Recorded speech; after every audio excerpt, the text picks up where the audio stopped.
تعملوا مشروع تجديد اساس للناس وتجيبوا فلوس، او عايزين تجددوا اساس في بيتكم بنفسكم علشان مصاريف تجديد الاساس دلوقتي غليت قوي، تتعلموا في سلسله الفيديوهات دي ازاي تجددوا الاساس باستخدام التشوك بينت، البلاستيك الابيض، اللاكيه المائي، وتجددوا اساس خشبي او معدني. اشتغلوا بورق الذهب. اكتر من 8 فيديوهات، اتاكدوا ان انتوا تشوفوهم كلهم قبل ما تبتدوا المشروع بتاعكم وقبل ما تجددوا الاساس في بيتكم. اسمي يسرا ممدوح، صيدلانيه شغاله في الديكوباج وتجديد الاثاث من 2018، ومؤسسه براند دكان ديكور، وقناتي ديكوباج ببلاش يسرا ممدوح. لو عجبتكم الفيديوهات ما تنسوش لايك وسبسكرايب وشير. يلا نبدا الفيديوهات. السلام عليكم، يا هلا.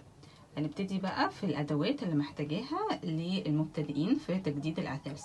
اول حاجه بحتاج دي مدقات فرشه، ودي مدقات سفنج. اجيب اي واحده فيهم، مش لازم الاتنين، انا بفضل الفرشه بصراحه. كوبايات بلاستيك عشان احط فيها الالوان واخلطها. فرش، دي فرشه قلم برضو بتبقى رفيعه كده عشان الحتت الضيقه. المروحه دي انا ما كنتش بستخدمها، قعدت مثلا 3 سنين ما استخدمهاش، بس بصراحه ما جبتها فرقت معايا قوي وعملت بيها شغل حلو. والحاجه المناديل ظبطت، هي بتستخدم اكتر المناديل.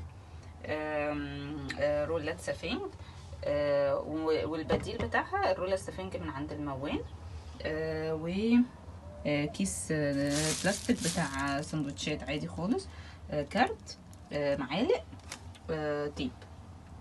بصوا دي بس الخامات والادوات اللي مش موجودين عند الموان، كل الباقي موجودين عند الموان عادي جدا. ف ده اللي هو اللاكيه المائي، ده موجود. حطيت زي ما قلت لكم في الفيديو، كاتبه لكم رقم الاستاذ بهاء، بتكلموه بيبعت لكم الكميه اللي انتوا عايزينها، وكاتبه لكم الاسعار بتاعته ب 250 اللي هو الجالون اللي 3 كيلو ده، واللي هو 800 جرام ب 70. المدقات دي برضو بتلاقوها في بقى اللي هما الكرافت ستورز، زي مثلا عندكم في مدينة نصر ديكوباج المهندس، في المعادي ديكوريت يور بيت ايمان ومنى مغربي، في التجمع لولوفيشن فور ديكوباج. هحط لكم لينكات الصفحات بتاعتهم كلها. في العباسية في مكتبة مجدي، دي حتى انا هو جايبه منها المدقات والفرش وكده، ان اسعارها حتى بتكون احسن من الكرافت ستور بتوع ديكوباج مهندس وكده ومروه عصام، لانهم بيغلوا مثلا على حاجه 10 15. انا بجيب شويه كتير واخليهم عندي. طيب، فبنجيب المدقات دي زي ما قلنا من الكرافت ستور. الستنسل برضو نفس الكلام. مدقات الفرش من الكرافت ستور. الورق او المناديل، الفرش، كل الحاجات دي موجوده في الكرافت ستور. دي ممكن نلاقيها في المكتبه، وطبعا في الكرافت ستور موجوده برضو. وده بس اللي جبته من مكان مول دوت كوم، او موجود في السوق. بس يعني انا جايباه عشان الريزن مينلي، بس انا مش مبقتش اشتغل ريزن قوي، فبستخدمه عادي. اي حاجه فيها روايح فيها تراب فبستخدمه. هو بيكون ليه فلتر من هنا بيتفك ويتركب، وليه الوان، يعني في بني، في مش عارف اخضر، حاجات كده. المفروض ان هو بيتغير كل فتره، وبيتباع برضو في اماكن بيع مستلزمات الامن الصناعي، مش عارفه فين بالظبط، تقريبا في رمسيس او حاجه كده. بس بقيت بقى كل الخامات اللي انا وريتها لكم بتتجاب من عند الموان.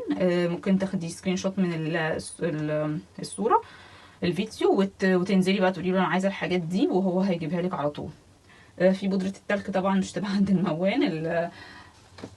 بودرة التلك برضو هتبقى موجودة في السوبر ماركت. بحتاج برضو كوبايات بلاستيك. انا ساعات بستخدم كوبايات الزبادي عندي مش محتاجاها، بغسلها كده واسيبها. معالق بلاستيك برضو صغيرة او كبيرة، الجوانتي ده، واي حاجة واسعة شوية عشان تقدري تحطي فيها الفرشة، تقدري تحطي فيها الرولة. وبستخدم اللي هي الاطباق الفوم بتاعت الجبنه، وبتاعت بتجيلي فيها يعني حاجات، بس خلاص بعد ما خرجت منها الجبنه والحاجه بخليها عندي برضو استخدمها، او طبعا تشتري، بيتباع برضو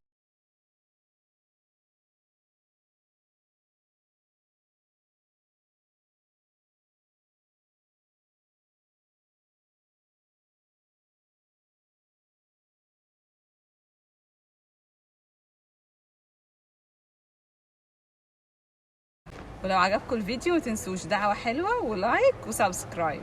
مع السلامة.